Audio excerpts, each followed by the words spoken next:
咱们来说说哈，穷养长大和富养长大的区别到底有多大呢？98年的姑娘哈，跟92年的男孩呢相亲见面，彼此呢都很有眼缘哈，双方的家庭呢也是门当户对的。小姑娘呢从小就在富窝里长大的，没有受过什么苦，也没有缺过钱花。父母呢在她20多年的成长生涯当中啊，一直就是她坚强的后盾，衣来伸手，饭来张口，想要什么呢都能得到。父母的爱是博大的，同时也是可怕的。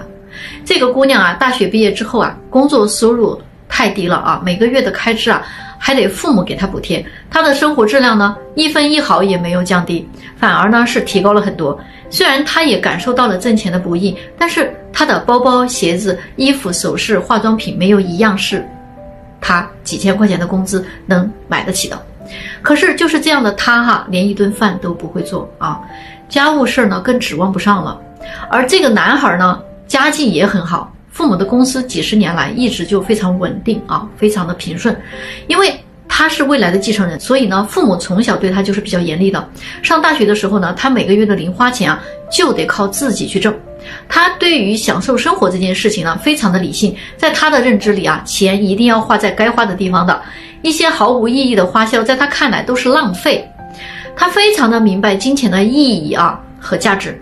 大3的那一年啊，他就已经挣到了人生的第1桶金了，没有靠家里啊。于是呢，毕业后他就成立了自己的公司，开始了创业生涯，一路绿灯通行哈，生意做得顺风顺水的。这个孩子真的是哈，传承了他父母的良好基因。就这么着哈，这两人呢相亲认识之后，约会第1次就出现了明显的问题。两个人选餐厅，女孩选了个人均消费1000以上的，男孩呢不太乐意哈，但还是硬着头皮呢请这姑娘吃了一顿。姑娘说这就是她平时跟任何一个朋友吃饭的标准和消费，并不算很高。餐桌上啊，这个姑娘一直在聊各种奢侈品啊，真的是什么国际1线品牌呀，她反正聊起来头头是道哈，如数家珍。可见人家是非常有研究的呀。他还说自己哈最不喜欢的就是那个什么GUCCI的包包了，背着这种包出门，他觉得像拿了个垃圾袋啊。这时候男孩就在想，那我幸好没有买那个，因为啊他正打算要给这姑娘买个GUCCI的包包了。后来呢不就到圣诞节了吗？男孩呢就约姑娘出来转转哈，他提前呢到商场买了个几千块钱的包哈，一个 Burberry 的啊，准备给她送给姑娘啊。可是呢令他没有想到的是，这姑娘来了之后啊，看到这个包脸色就不太好看了啊，一晚上都不怎么说话啊。这次约会之后啊，男孩就说花5000块钱买个包还嫌我哈买的太便宜了，我们才认识不到1周啊，我再有钱也不可能花到一个刚认识还没有什么关系的女人身上的吧。她要真是我的女朋友我的老婆啊，那我觉得花的值啊。但是她是谁呀？咱们来看看啊，富养的姑娘哈长大之后啊，什么都拿钱来衡量，以父母爱他的方式来衡量男人啊。而穷养长大的男孩呢，对于钱呢他有他的认知，所以他们在消费观这一点上啊就已经很难互相理解了，还怎么在一起生活呀？更何况哈这个姑娘啊不会做饭，不会做家务，她能撑得起一个家吗？就拿男生的一句话来总结一下啊，他的最大优点就是知道怎么花钱啊，怎么挥霍，还有别的吗？啊，大家说说这样的女生能娶吗？有些大龄剩女啊，她真的是不信邪的，你跟她说再多都没有用。38岁的未婚女人啊，都这个岁数了，还自信爆棚。你说你如果已经做到了事业有成啊，还有点骄傲的资本，但是你可能也就有个几十万收入，学历高一点啊，就把自己排在了优质女人的行列里。什么是优质女人呢？搞清楚了没有啊？要说事业方面，你能跟董明珠那样的女人去比较吗？要说家庭方面，你会经营感情吗？你要是会经营的话，不早就结婚了吗？你这个岁数啊，生孩子都有困难了，找对象的时候啊，满嘴都是那些话，什么我不能将就着找个条件比我差的男人结婚啊，来降低我的生活质量啊，什么我虽然但是却看起来很年轻，什么如果这个男人没有什么亮点吸引我啊，我嫁给他是为了什么？难道是为了给他这种低质量的基因传宗接代吗？有的时候啊，我一听到他们说这种话，真的就有点哭笑不得了啊。38了啊，还想找个跟自己年龄相仿的优质男人。最气人的是啊，他们就算见了 N 个优质男人，受尽了别人的拒绝，也跟战斗英雄一样啊，绝不低头，绝不妥协，坚决不肯投降，一定要战斗到底的样子。可是啊，当你告诉他这么坚持到最后啊，可能真的结不了婚了啊，嫁不出去的，他一定会回你一句非常经典的话：谁规定的人就一定要结婚呢？找不到就自己过也挺好的啊，他会怼的你啊，没话说。我真的想问一句，那你来征婚干什么啊？就你这个要求啊，根本就不可能找得到啊，那就自己过呗啊。就他说的那些话啊，我们来分析一下啊，什么条件差的男人会降低他的生活质量了？说实话，什么是生活质量啊？只有物质才是衡量生活质量的唯一标准吗？两个人在一起生活，他没有陪伴吗？没有照顾吗？没有精神共鸣吗？没有相互扶持吗？这些东西不是一样也很重要吗？虽说有句话说啊，贫贱夫妻百事哀，那你怎么不想想另外一句话呢？夫妻同心，其利断金啊。所以啊，你不能只看到了婚姻某一方面啊，你还得看到它另外还有很多很多方面的。还有那句话啊，就别老挂在嘴上了，我都替你们害臊啊！什么看起来很年轻啊？人家男人要的不是看起来很年轻，人家要的是真的很年轻。又说什么啊，男人没有亮点吸引不了我，我真的都想笑出声来啊！你身为优质男人，人家有多想吸引你啊？人家只想吸引那些年轻漂亮的小姑娘，根本就没你什么事儿。别说我说话绝对啊，事实就是这么绝对的。你曾经拿你的青春去赌明天，而明天啊，现在就在眼前，青春却没了。想结婚的大龄未婚女人一定要早一点清醒啊！不想结婚的可以继续做你的梦哦，我就不打扰了。但是真的啊，想要结婚的就想想清楚啊！你们觉得我分析的对吗？给个红心再走啊！为什么说现在在北京剩女的数量啊这么庞大？北京的剩女啊，现在已经突破了80万了啊，奔100万去了。其实啊，现在的剩女问题在北上广深一线大城市呢，都算通病了。你现在去任何一个写字楼里看看，你都会发现女生的数量基本上比男生多好几倍。因为那些在北京买不起房的男生，在北京待几年之后啊，他觉得没啥起色嘛，然后呢，他就会回老家去发展了。家庭条件好的男生呢，最后也基本要回家继承家业的，他们就走了。而那些女生嘛，他们不存在买房这个压力，甚至女生可以通过婚姻留在一线城市生活。所以呢，一波波的男生走啊，一波波的女生来啊，就形成了现在这个比例失衡的状态。其实呢，90%的外地人呢都想找个北京本地人，而北京本地人呢只想找北京本地人，并且呢，大部分的优秀男生早就在20出头的时候被那些年轻的女生抢光了，在校园里啊已经解决的差不多了。第三呢，女生又很慕强，留在北京的女生都想找个条件好点的，再不济也要找个有上进心的。说白了，就是要有经济基础或者能创造出好的经济基础的男人。很多女生的征婚标准都是要求啊有点过高了啊，希望男生有车有房，还要长得帅啊，有眼缘，情商还得高，还只能接受未婚的。如果一个男生有车有房，然后学历又高，并且还懂得如何去和女生相处，在北京同时满足这些条件的90%都是二婚的，或者是巨挑无比的大龄优质剩男。所以呢，就出现了剩女远远大于剩男这一个现象啊，一点儿也不奇怪。甚至很多的女生啊，思想还停留在等着男生来追自己的认知里啊这个阶段，但是真正优质的男生全靠自己去争取，自己去抢。很多优质的男生25、26岁就名花有主了，都轮不到来相亲。你们说是不是这样的？过了40岁的未婚女人啊，你千万不要来找我找对象了好吗？我真的是怕了你们了啊，就没有一个我感觉就没有一个正常点的。最近呢，是有一个朋友让我给他的一个远房表妹介绍个对象。我一听呢，都41岁了那还怎么找啊？找年轻的你不配了，找条件好的那你更不配了。找个离异的呢，你可能还不甘心；找个年龄大的呢，你可能还嫌人家老。总之，过了40岁还没有结过婚的女人，不好好反省一下你自己基本上你这辈子都结不了婚。为什么呢？因为他们不是因为年龄大了不好找，是因为他们这一辈子都在找那个他根本配不上的人，所以才变成了大龄的。你们认同吗？比如说他这个远房的表妹身高1.6米不到，瘦瘦小小的，在一家国企里边做会计长相很普通，人的性格呢也比较传统呆板。我当时看到他还以为他不挑他只是因为没有渠道认识男性才单到现在的。结果并不是这样的介绍的时候我给他看了资料不下20个，条件好一点的他说自己配不上，条件差一点的呢他说不想活得太累了，条件合适他的呢他又要挑长相，没眼缘的他不想见，说这样他没感觉。后来终于联系上一位45岁左右的在一家国企里边搞技术的男士。这位男士呢也是未婚的，就是个子不太高，长相呢确实不是他太能接受的那种。但是两个人还是见面了当时说约在某个地方吃饭，男士呢还是挺绅士的去接他下班，一起吃了饭。男士呢还开车呢把他送回去了。双方最初的印象还是不错的。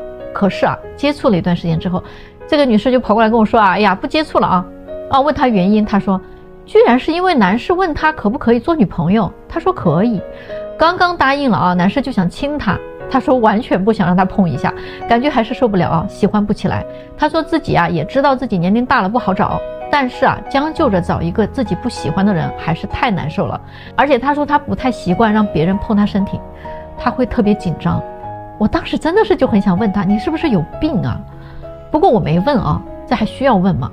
然后我又给他介绍了一位离异的48岁的男士，长相身高和工作他都很满意。于是两个人呢又见面了。约会的当天两个人也是约到外边吃饭结果两个人吃完饭又不欢而散了。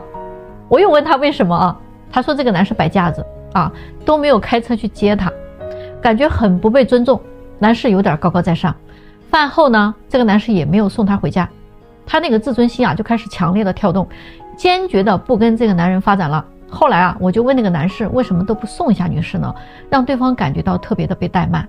男士说当时是女士选的地方就在他自己住的附近，所以他觉得没有必要去接嘛，自己开车开了半个多小时。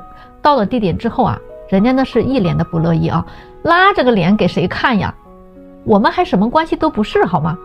我看他全程的不高兴，我哪还有心情送他回家呀？大家来说说，都40岁的人了还有一颗少女心，这可咋整大家知道为什么现在结婚率这么低了吗？今天呢我接待了一个28岁的女生她又让我听到了那一套理论。她说女生结婚要彩礼有错吗？父母把自己养这么大，难道就是为了白白的嫁到他们家去给他们洗衣服做饭，还得给他们生孩子？我做完了家务，我还得照顾他的全家，而我做这些有很多的男人看来都是理所当然的嘛，在他们的眼里这些并没有什么价值。而我自己还得放弃工作来照顾这个家，我失去了社会价值的同时，我也失去了青春和尊严我花点钱还得手心朝上呢，最后保不准人家再劈个腿给我整个人财两空大好的岁月和青春就留给了家务活了陪着这个男人成长。如果有一天他飞黄腾达了，可能最后留给我2个字离婚。如果我出去工作，那就没有什么时间照顾家庭，对吗？生活工作双重的压力对于一个女人来说太难了。总之我觉得女人太不容易了。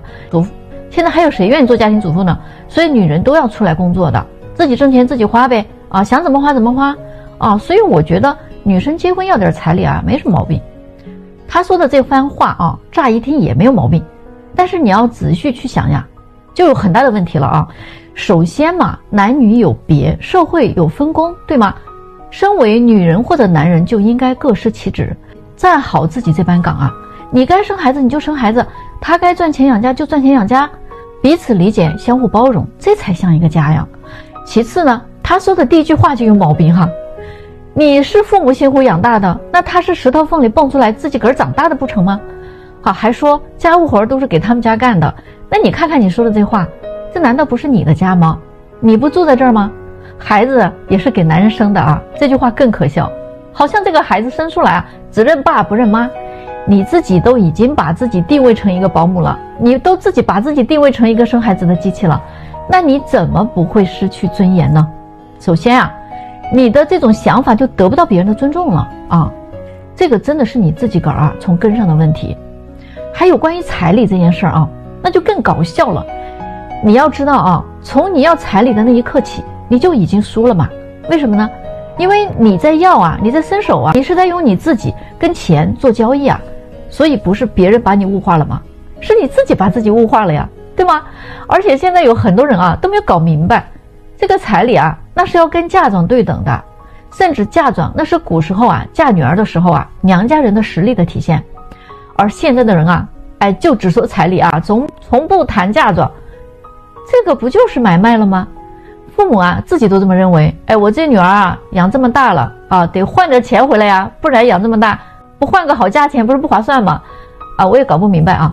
现在这些被演变出来的风俗真的是让人大跌眼镜。现在你们知道为什么马斯克啊他非要造机器人了吗？啊，咱到评论区聊聊。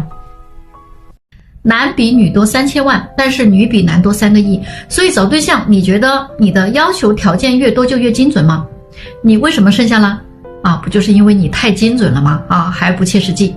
那天呢，有个94年的姑娘哈，给我列出了10几条择偶要求来。她说自己现在的时间非常的紧迫呀，2024年过了生日就30岁了啊，年龄是越来越大了，耗不起了，不能再漫无目标的摸索了，必须得稳准狠。她觉得自己啊，这个要求啊，已经是一降再降了啊，这样的条件啊，已经到底线了。如果这样她都还找不到的话，她就放弃不找了。她提出的条件是什么呢？哈，大家来看看啊，88年以内，175以上的身高，本科学历，有北京户口，有房有车，收入30万以上的，父母健在，有退休金，没有家族遗传病史，不接受单亲家庭，也不接受姊妹兄弟，只能是独生子。有几个属相是坚决不接受的啊，不找的。不喜欢胖的、秃顶的，不抽烟、不喝酒、不去夜店，人品正直、幽默、有责任心、有担当，等等等等啊，一共20来条，我就不一一叙述了啊。等他说完了，我就问了他，你觉得这样的条件的人多吗？他说现在中国男性比女性多出了3000多万，难道我还找不出来一个啊？而且啊，我自己也是本科生，收入也有20多万，在北京也有房子啊，所以呢，除了性格方面没有办法去量化之外，其他的情况应该已经不算是要求高了吧。于是呢，我就跟他说哈，你其实并没有做过调查研究，这些数据我今天给你分析一下，你的想法非常不切合实际。首先就说你这10几20条要求，每多增加1条，你就怕死了一大批人。就别说你提了这么多，就算是前边那几条基本项哈，加到一起，就已经没有多少人可选了，你知不知道呢？再者说了，这3000万单身男人又不是全部都在北京，而且在北京呢也得刨除你不找的年龄段吧，啊，又少了很多人，是吧？而且在中国20到29岁的男性平均身高是1.72米，也就是说呢，一个男生如果他的身高能达到1.72米，他也就已经超过了一半的人了。还有本科毕业哈，现在目前中国受过本科以上教育的人啊，合计不超过40%。如果啊，以20岁到30岁之间的男性为样本，4个男人里面才有1个受过本科学历以上的教育，也就是说呢，只要他读了本科，他就超过了60%多的男性同胞。还有呢，收入这一块啊，现在在北京啊，年平均收入呢是12万左右，那么一个年收入30万的人就已经超过了2/3的人了。而且还要求有北京户口，北京本地人有北京户口，但是呢，他们大多数呢想找北京本地女孩，外地来北京有户口的男生呢数量也很少哈，就是那么一拨人。所以你觉得你的条件到底是降低了呢，还是提高了呢？所以中国的剩女问题啊，比男性问题要严重的多得多哈。大量的女性是嫁不出去的了啊，剩男一般都是因为啊财力不足，而剩女呢，大多数都是因为他们的认知问题，大家说对不对呢？33岁以上的女人是真的不能娶吗？最近呢，有一个88年的男士啊，他跟我吐槽嘛，他说呢，这几年啊，他是迫于家里的压力啊，出来相亲的，他相了都不下几10个了，因为是急于结婚，所以呢，他没少跟大龄女生接触，可是他接触下来发现啊，真的是啊怕了，坚决不找33岁以上的。他说不想因为急于结婚呢，就找个大龄剩女啊来折磨自己。他说可以接受学历差一点的，长相不够漂亮的，家境一般的都行，就是这个年龄啊绝对不能超过33，其他的都好说。这到底是怎么回事呢？原来啊，他在接触这些大龄剩女的时候啊，他经历过一些事情啊，真的也挺毁三观的。他说首先大龄剩女啊，大部分都是没有自知之明的，他自己都生到这个岁数了啊，还说哎呦我都坚持到这会儿了，我为什么还要将就呢？其实他们想找的男人就跟那些20几岁的姑娘要找的优质男人啊是一样的，但是可惜呢，他又没有人家年轻，又没有人家单纯。他遇到过好几个啊，年龄又大，长得又不怎么样的女人，居然还看不起他的条件，嫌他一年挣30万太少了啊，这个收入啊跟年龄是不匹配的。这几个女人呢，相了一大圈啊，没合适的，结果又回来找他聊，他一个啊也不想搭理了。再有就是呢，大龄女生思考问题是比较极端的。比如说有一次啊，有一位女士，她过生日嘛，但是这个男生呢跟她刚认识2周的时间，所以呢并没有给女生买生日礼物，只是请她吃了个饭。这位女士啊，接下去就对她很冷淡了啊，并且告诉她说，我不想以后过那种节衣缩食的低质量生活的，我们还是不合适。其实啊，这样的女生真的不少，就凭一件事情啊，就能把一个人彻底的否定掉。还有第3点啊，就要说到大龄女生啊，她们真的是比较贪心的，她们真的是既要又要还要更要，因为她们都这个岁数了嘛，也经历了很多的事情，她们在找对象这件事情上真的是要求很多的，既要男的有钱啊，又要有能力，又要求对方呢有情商有眼缘，最好还能在花钱方面大大方方的，还得对自己好，会照顾人，还需要对方给自己提供情绪价值。他说他遇到过好几位这么挑剔的女生了，不是挑自己长得不够帅，就是挑自己的情商不够高也有说他太会过日子了。反正总之人家就是不满意。说实话其实男生真的就是想找一个会过日子的女生的，而不是找一个会花钱对未来的生活没有什么计划的。这个钱再多也得计划着用，对吧？还有最后一点也就是最讨厌的一点，你跟他们相处的时候呢，他们总是会有意无意的说起自己的前任怎么优秀对他怎么好，这个就是想用这种方式来给你立规矩，好拿捏你。那些恋爱经验比较丰富的大龄剩女经常都会拿新人和前任去做比较，他们永远都不会考虑一件事情，那就是自己现在连一个女人最起码的生育价值都已经在贬值了他们到底还有什么样的优势呢？站在这儿挑三拣四的。反正我是不找这样的了你们觉得他说的对吗？咱们到评论区聊一聊吧。